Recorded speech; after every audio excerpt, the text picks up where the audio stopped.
Doctor সাহেব, আপনার জন্য একটা জিনিস আনছি, একটু টেস্ট করে দেখেন তো মিষ্টি কিনা। ওই মিয়া, এটা কি আনছেন? কি বিশ্রী গন্ধ আর নোনতা নোনতা। থ্যাংক গড, মন তো লাগছে, তাইলে বাচ্চা গেছি। মানে? না, আসলে আমার পাশের বাসার একজন বলল কোন ভালো ডাক্তারকে দিয়া টেস্ট করাইতে, যে প্রস্রাবে সুগার আছে কিনা।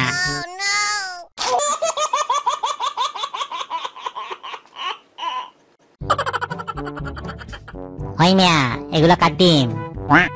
কেন আমার? ও আচ্ছা, তাইলে অন্য দোকানে যাই। কেন কেন, এগুলা কি দোষ করলো? না, মা কইছে মুরগির ডিম নিতে, আপনার ডিম না।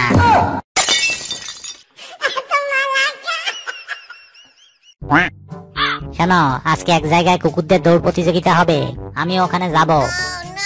হ্যাঁ, তুমিও পারো, রাস্তা ঠিকভাবে চলতে পারো না, আবার রেস লাগাতে যাচ্ছ।